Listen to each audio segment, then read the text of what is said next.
On a stormy night, after 8 years of marriage, a husband opened the door and told his wife to leave. She stood there in the rain, soaked, holding everything she owned in a single bag, with nowhere to go and no one to call. What happened to her after that door closed is not what anyone in that house expected. This is the story of Grace Whitmore, blamed for years for something that was never her fault, cast out by the family who was supposed to protect her. What she does next will surprise you. Let us know in the comments where you're watching from, and don't forget to subscribe so you never miss one of our stories. At the center of this story are 3 people. Grace, a woman who spent nearly a decade quietly carrying blame she didn't deserve. Michael, her husband, too proud to face an uncomfortable truth. And someone else, a stranger whose decision would change everything, though no one could have predicted how. Why did this family choose cruelty when kindness would have cost them nothing? Why did Michael refuse one simple answer that could have ended years of suffering? And what was really waiting for Grace once that door closed behind her? Stay with us. Nothing here goes the way you'd expect. Grace Whitmore grew up in a small town in Ohio, the kind of place where everyone knew everyone's business before they knew their own. She was the second of 4 children, raised by a mother who believed that a woman's worth was measured entirely by the household she kept and the children she bore. Her father worked at a manufacturing plant an hour outside of town, and he was a quiet man, rarely present for the small arguments that shaped his daughter's early understanding of what a marriage was supposed to look like. Grace watched her mother defer to her father in every decision, watched her absorb criticism without complaint, and she came to believe, long before she ever fell in love, that this was simply what being a wife required.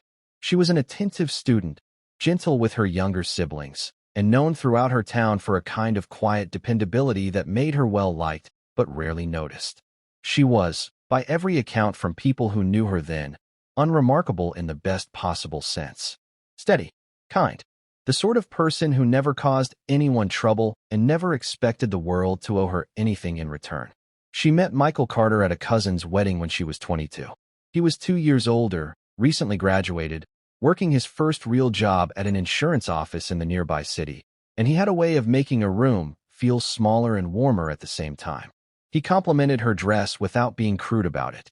He asked about her family instead of talking about himself. Grace, who had spent her whole life being the quiet one in every room, found herself talking to him for nearly 2 hours before either of them noticed the band had stopped playing. Within a year, they were engaged. Within 18 months, they were married in a small ceremony that Grace's mother called modest but appropriate, and that Michael's mother, a woman named Diane Carter, attended with a smile that Grace would later realize had never once reached her eyes. It was only after the wedding that Grace began to understand the household she had married into. Diane Carter was not simply Michael's mother. She was, by every functional measure, the head of the Carter household, a woman who had raised Michael as a widow after his father passed when Michael was 14, and who had built her entire identity around the idea that no woman would ever be quite good enough for her only son. Grace felt this from the very first week of married life, when Diane arrived unannounced to inspect the small apartment Grace and Michael had rented, running a finger along a windowsill and remarking, without any particular malice in her tone, that dust collected quickly in homes where a wife did not take her duties seriously. Grace said nothing. She had been raised to say nothing. The criticisms grew in both frequency and specificity over the following months. Grace's cooking was too plain, or too rich, or seasoned incorrectly for Michael's supposed preferences. Preferences Diane claimed to know better than Grace did after 2 years of marriage. Grace's clothing, when it wasn't formal enough for Diane's taste, was called careless, and when it was too formal, was called an attempt to appear better than her circumstances. Grace brought her frustrations to Michael quietly, in the privacy of their bedroom, hoping he might intervene on her behalf even once. He rarely did. He told her, again and again, in the gentle but immovable tone of a man who has never had to choose between the 2 women in his life, that his mother meant well, that she had raised him alone and sacrificed everything for him, and that Grace, as his wife, needed to show her the respect that sacrifice deserved. Grace adjusted. She always adjusted. It became, without her ever consciously deciding it, the defining posture of her marriage. 2 years into the marriage, when a child had still not arrived, the tone in the house shifted from criticism to something sharper. Diane began speaking openly, at family dinners, in front of relatives and neighbors, about barren wives and wasted years, about how her own mother had given her 3 grandchildren by this point in a marriage half as long. Grace absorbed every word in silence at the table, her hands folded in her lap, because she had been taught that a wife's silence was a wife's strength, that raising her voice or leaving the room would only confirm whatever unspoken accusation was being made against her. She did not yet know that her silence was buying her husband time he did not deserve, time he would use, year after year, to avoid a conversation that might have ended everything differently. By the 4th year of marriage, Grace had quietly begun asking around, first to her own doctor, then, after months of hesitation, to a fertility specialist 2 towns over, far enough from home that no one in Diane's social circle would recognize her in the waiting room.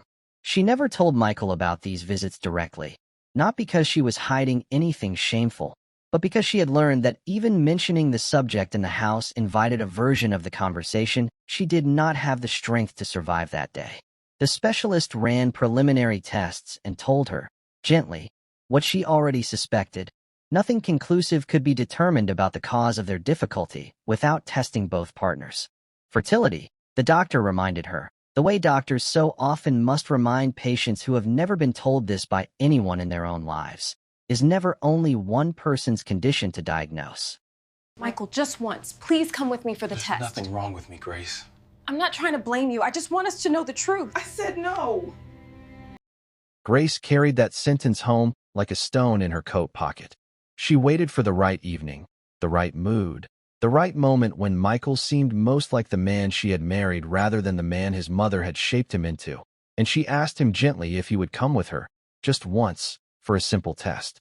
His reaction was immediate and cold. He told her there was nothing wrong with him, that he came from a long line of men who had never once struggled to father children, and that the suggestion itself insulted him in a way he wasn't sure he could forgive. Grace apologized. She always apologized, even when the apology made no sense. Even when she had done nothing but ask a reasonable question out of love for the marriage she was still trying, desperately, to save. She asked him 3 more times over the following 2 years, each time met with a sharper refusal than the last. By the 4th refusal, delivered during an argument that ended with Michael sleeping at his mother's house for a week, Grace stopped asking entirely.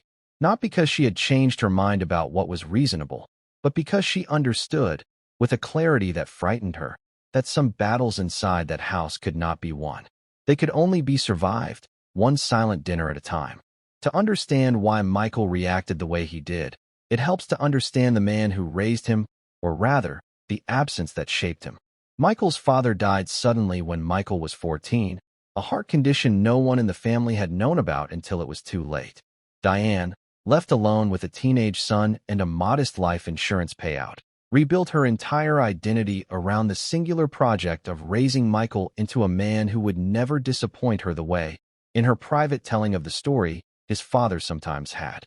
She enrolled him in every advantage she could afford, praised him relentlessly for even ordinary accomplishments, and, without ever quite meaning to, taught him that his worth as a man was something that needed to be defended at all costs, never questioned, never tested. A fertility test, to Michael, was never simply a medical procedure. It was, in the logic Diane had spent 14 years building inside him, an admission that the one thing his mother had promised the world about him, that he would never fall short the way lesser men did, might not be true. Refusing the test cost him nothing that he could see. Refusing it protected the only version of himself he had ever been taught to value. Grace, meanwhile, grew quieter with each passing year, though quieter was a relative description for a woman who had never been particularly loud to begin with. Her sister, Ellen, noticed the change most clearly during a visit home in the 5th year of the marriage, remarking to their mother afterward that Grace seemed to have shrunk somehow, not in body but in presence, as though she had learned to take up less space in every room she entered. Their mother dismissed the observation, telling Ellen that marriage simply matured a woman, that quiet was not the same thing as unhappy. Ellen was not so sure, but she did not push the subject further, and Grace, for her part, never once told her sister the specifics of what those 5 years had actually contained. She had grown skilled at presenting a version of her marriage that required no one's intervention, because intervention, she had learned, tended to make things worse rather than better in a household where Diane's word carried more weight than anyone else's feelings. By the 7th year, Grace had developed a private ritual she never spoke of to anyone. On nights when the criticism at dinner had been particularly sharp, she would wait until the house was asleep, walk to the small guest bathroom at the end of the hall, and sit on the edge of the tub for exactly as long as it took to stop trembling, sometimes 5 minutes, sometimes closer to 30, before returning to bed as though nothing had happened. She never allowed Michael to see this. She had decided, somewhere in the accumulation of those 7 years, that her pain was hers alone to manage, the same way everything else in that house had quietly become hers alone to manage. By the 6th year of marriage, Grace had made peace, or something resembling peace, with the shape her life had taken. She kept the house immaculate, not because Diane's approval mattered to her anymore, but because the routine of it gave her something to hold on to during years that otherwise felt shapeless. She took a part-time position at a local fabric shop, one of the few decisions in her marriage that had been entirely her own, and the 2 afternoons a week she spent there, away from the house, became the closest thing she had to freedom. It was at that shop, folding bolts of cotton with a co-worker named Patricia, that Grace finally said out loud, for the first time in 6 years, the thing she had never told anyone. She admitted that she had gone alone to see a specialist, that the results of her own testing had come back within a normal range, and that she suspected, though she could never prove it without Michael's cooperation, that the difficulty in their marriage was not hers alone to carry. Patricia, who had known Grace for less than a year, was the first person in Grace's adult life to tell her plainly that she had done nothing wrong. That small act of honesty, spoken quietly over a folding table, gave Grace a kind of resolve she had not felt in years. She decided, that same week, that she would ask Michael one final time, and that if he refused again, she would consider going to a lawyer, not to leave the marriage necessarily, but simply to understand what her options were should the pressure in the house ever become unbearable. She never got the chance to act on that resolve. Diane's patience, thin as it always was, finally broke that same month, during a holiday dinner attended by nearly a dozen extended family members.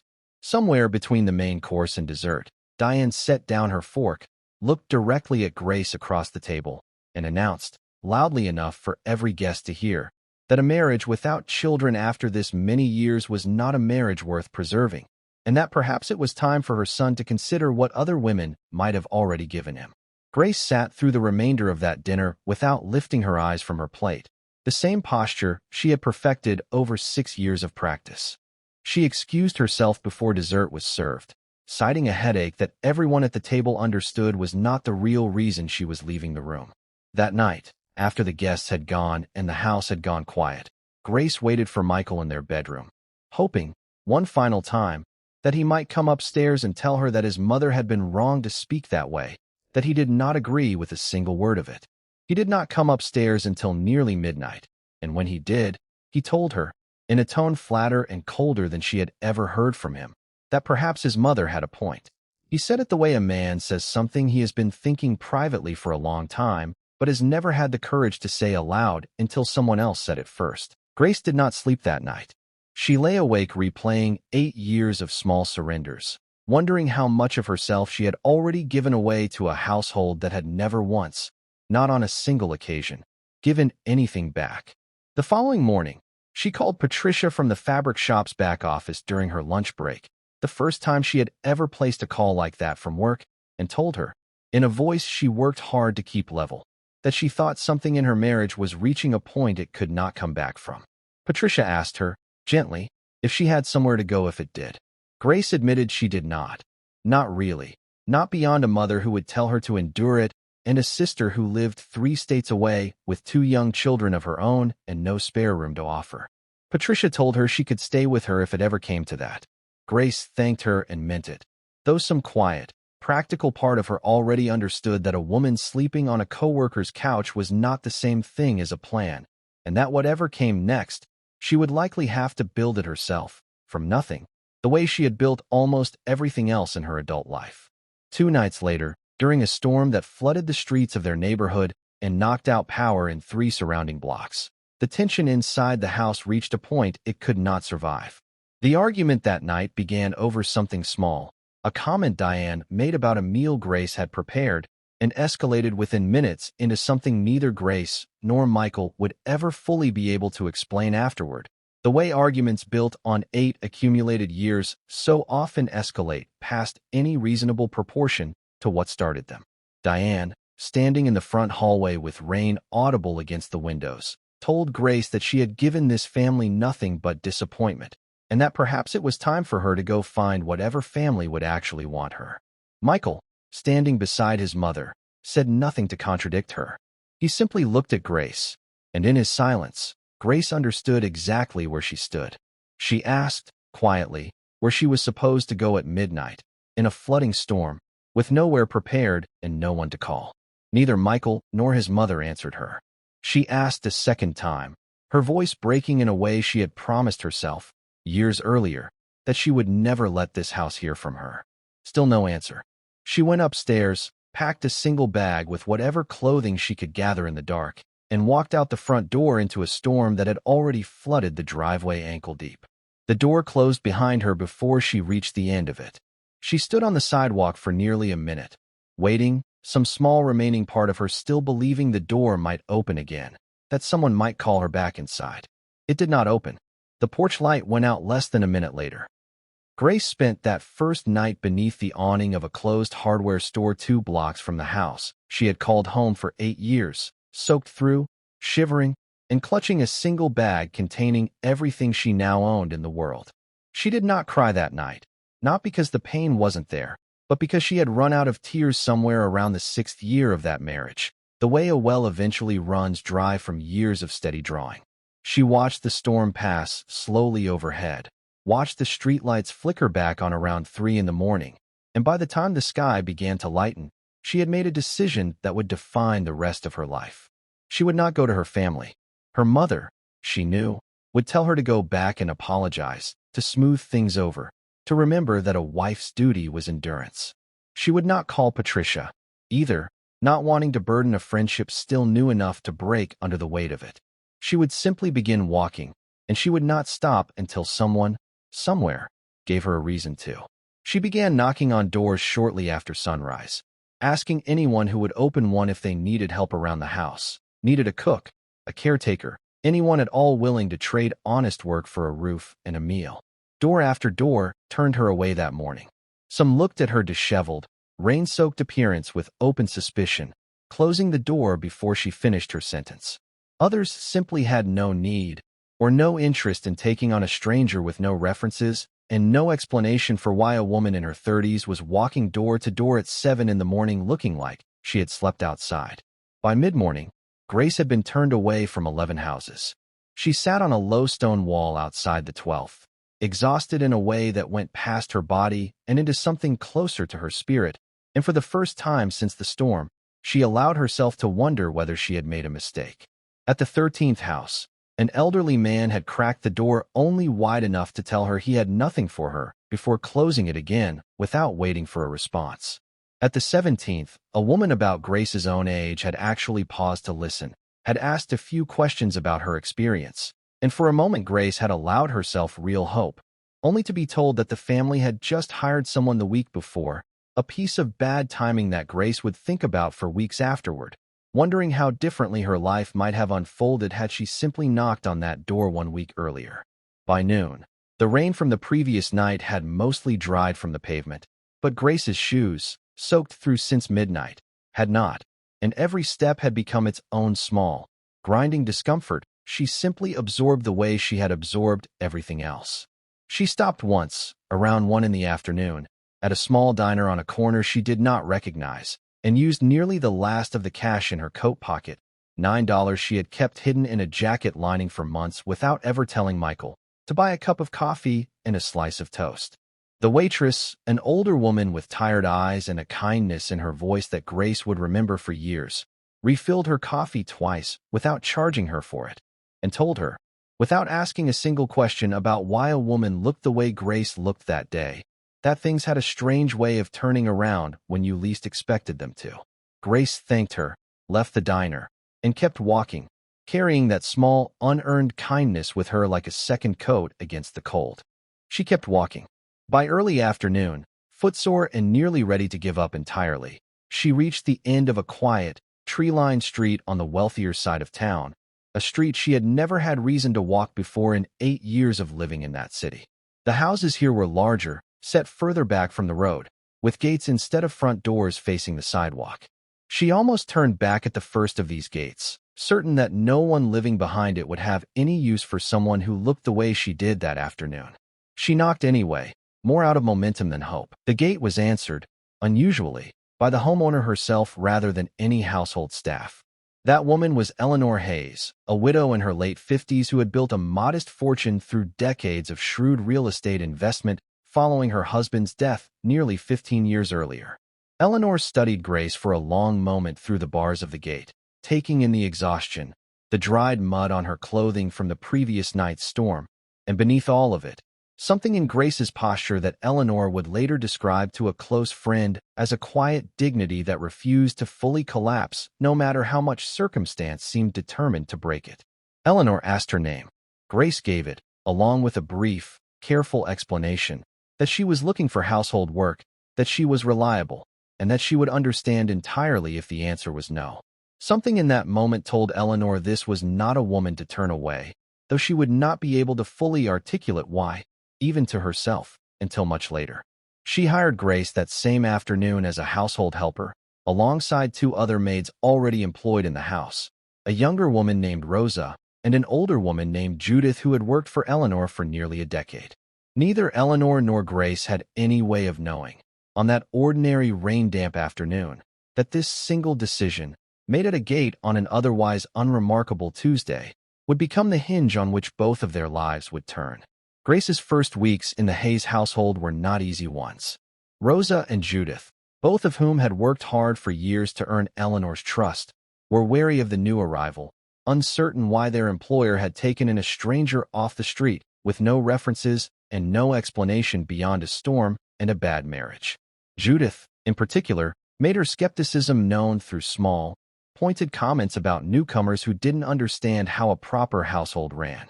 Grace bore these comments the way she had learned to bear everything else in her life, with a quiet patience that neither invited further conflict nor surrendered her dignity.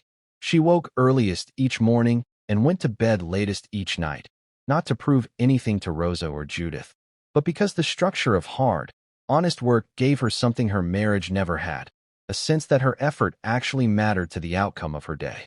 Word of Grace's departure reached the Carter household within days, carried by a distant cousin who had heard, through a chain of second-hand gossip, that Michael's former wife had found work as a maid across town. Diane received this news with something close to satisfaction, treating it as confirmation of everything she had always believed about Grace's place in the world. She began repeating the detail at every family gathering for months afterward, referring to Grace, whenever her name came up, as nothing more than a common household helper now, a servant, a fitting outcome, in Diane's telling, for a woman who had failed to give her son the one thing a wife was supposed to provide. She used it as a weapon against Grace's memory long after Grace herself had stopped thinking about the Carter household at all. Michael, for his part, moved on from the marriage with a speed that surprised even his own mother. Within 2 months of the divorce being finalized, he had begun seeing a woman named Whitney, a co-worker from his insurance office nearly a decade younger than Grace, and within the year, he had remarried. He told friends, in the months following his second wedding, that he felt an enormous weight had finally been lifted from his life, that 8 years of pressure and disappointment had ended the moment Grace walked out that door. He repeated, to anyone who asked, a version of events in which Grace's departure had been inevitable, a mercy for both of them, rather than the decision he and his mother had forced on her in the middle of a flooding street at midnight. It was a story he told so many times, to so many people, that he eventually began to believe it himself. Grace knew none of this at the time, and in truth, she made a deliberate effort not to seek out news of her former husband's life.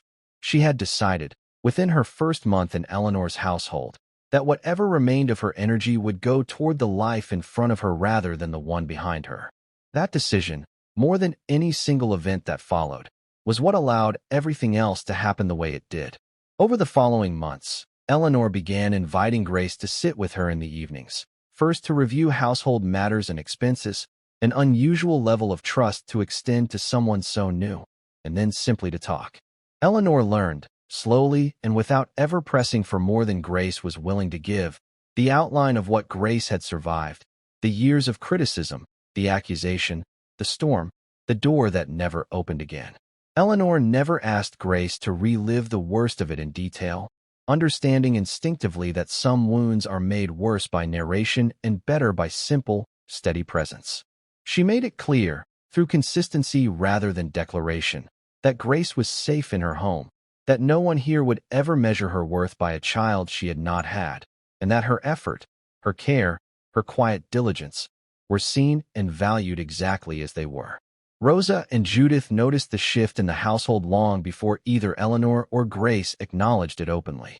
The evening conversations grew longer. Eleanor began requesting Grace specifically for tasks that had nothing to do with her actual duties, asking her opinion on household decisions, on menus, on which flowers to plant along the garden wall come spring.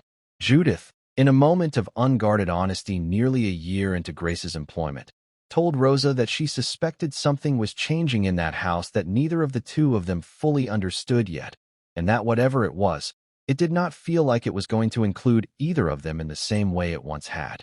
To understand why Eleanor responded to Grace the way she did, it helps to understand what Eleanor herself had survived, in a very different form, decades earlier. Eleanor's husband, a man named Robert Hayes, had built the foundation of their real estate business together with her in the early years of their marriage, though history and their social circle had a long habit of crediting the success entirely to him.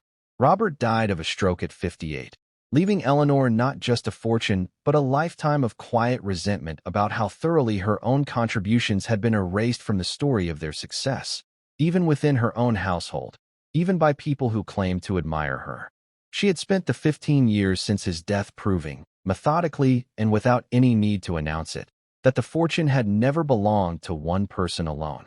She rarely spoke about this history to her staff, but she recognized something of her own old erasure in the way Grace carried herself, in the careful, practiced smallness of a woman who had spent years being told her contributions did not count for much.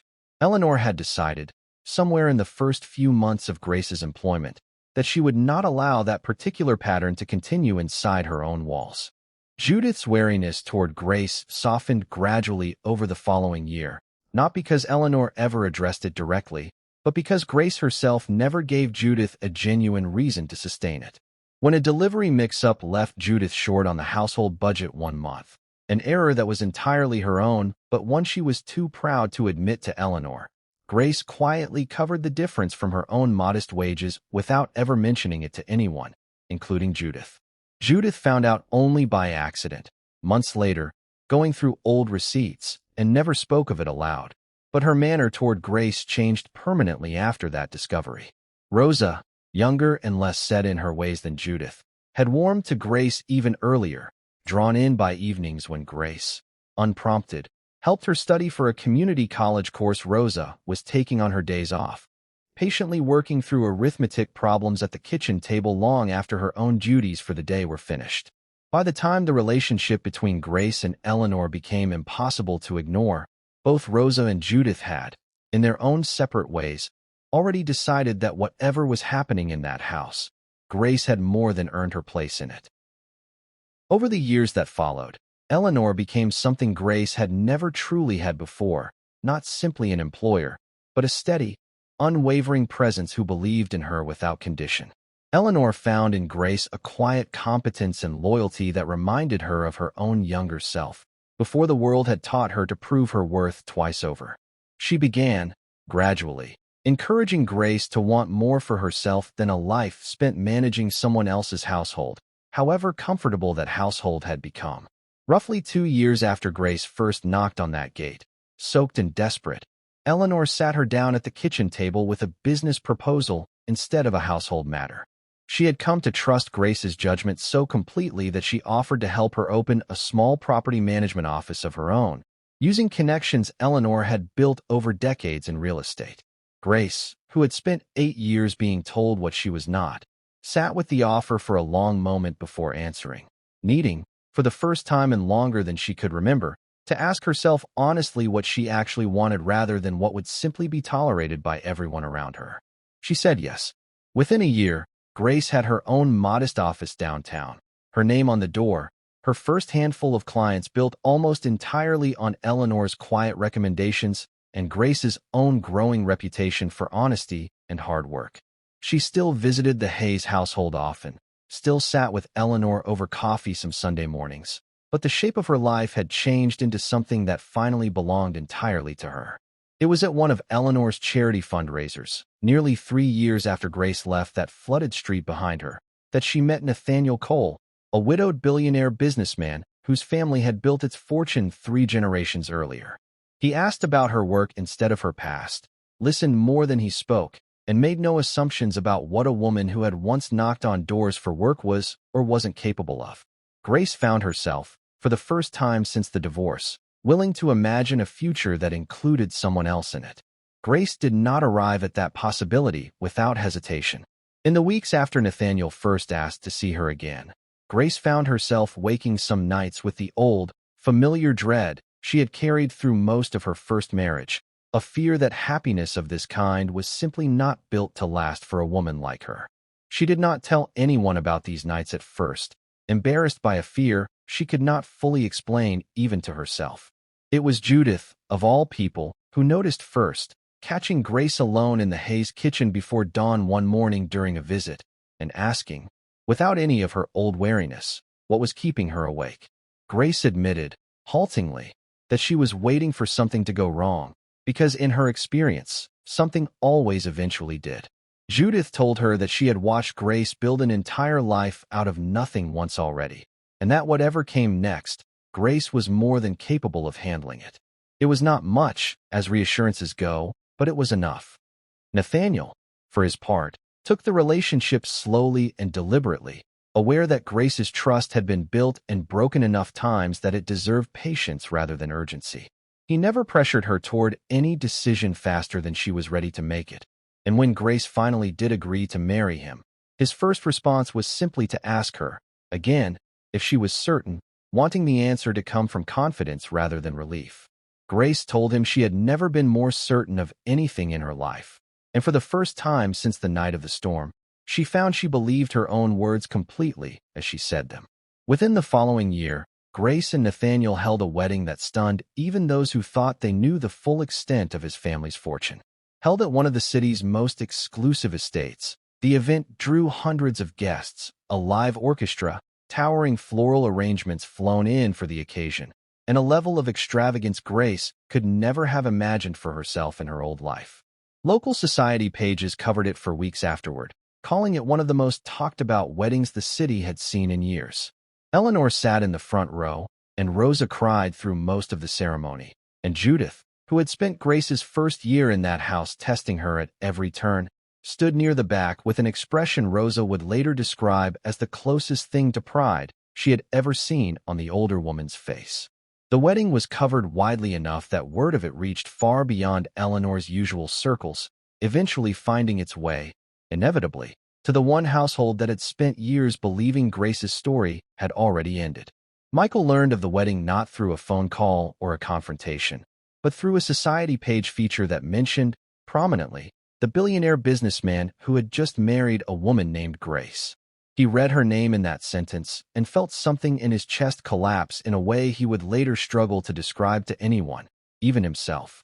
The woman his family had cast into a storm, blamed for a silence she never created, dismissed publicly and repeatedly as worthless and unmarriageable, had built a life of genuine partnership, extraordinary security, and quiet happiness that Michael, even at the absolute height of his pride, had never managed to offer her across 8 years of trying. What Michael never told anyone, not his mother, not Whitney, was that some quiet part of him still wondered, in the years after the divorce, whether the fault really had been his all along. He never tested to find out. He told himself there was no reason to revisit a question he preferred to leave buried, and for a long time, life seemed to prove him right. The truth, when it finally came, would not arrive by his own choosing. There was one conversation, however, that did take place, roughly a year after Michael first learned of Grace's new life that he would carry for the rest of his own. He drove to his mother's house on a Sunday afternoon, unannounced, and asked her, for the first time in his adult life, whether she had ever once considered that the years of blame she placed on Grace might have been misdirected. Diane, sitting in the same kitchen where she had once criticized Grace's cooking a decade earlier, told her son that a woman's duty was to give a family what it needed, and that whatever the reasons, Grace had simply failed to do so. Michael, for the first time in either of their memories, raised his voice at his mother, telling her that he had known for years, quietly, privately, that the fault had never been Grace's, and that he had let his mother's cruelty stand unchallenged at that table for 8 years because it had been easier than admitting the truth to himself. Diane did not apologize. She told him, instead, that the past was the past, and that dwelling on it served no one.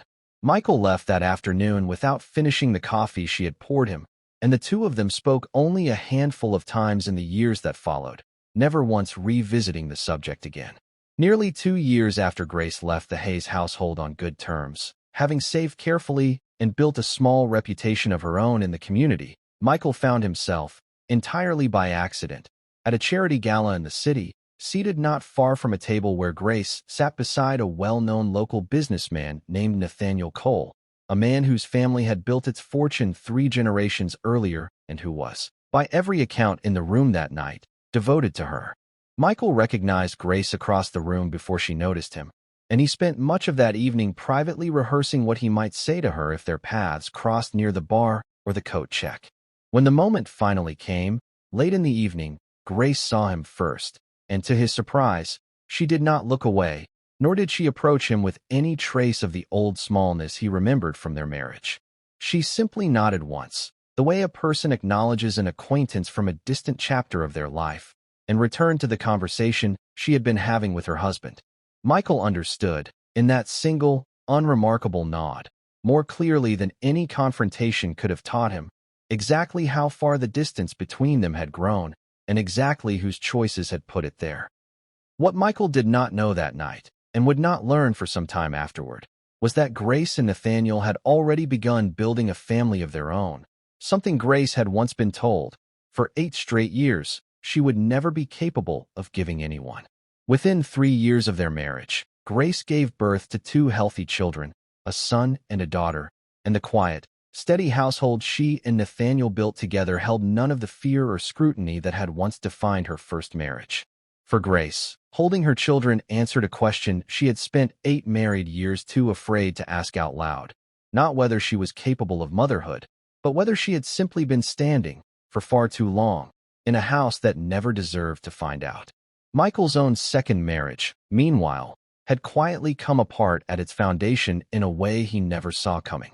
Whitney gave birth to a son roughly 2 years into their marriage, and Michael, still privately carrying the results of the test he had taken years earlier and never disclosed to anyone, understood almost immediately, in a way he could never bring himself to say aloud, that the boy could not be his. He raised the child anyway, for a time, unwilling to be the second man in his own family's history to walk away from a woman over a question of blood, but the marriage never recovered from a silence neither of them ever fully named, and it ended quietly within a few years, leaving Michael exactly where his choices, made one after another since the night of that storm, had always been leading him. Was justice really served here, or did Grace simply refuse to let one man's cruelty and one mother's contempt define the rest of her life on their terms? Would you have spotted the warning signs in that household years before the storm ever came? The small silences, the accumulating cruelties, the slow erosion of a person's sense of her own worth?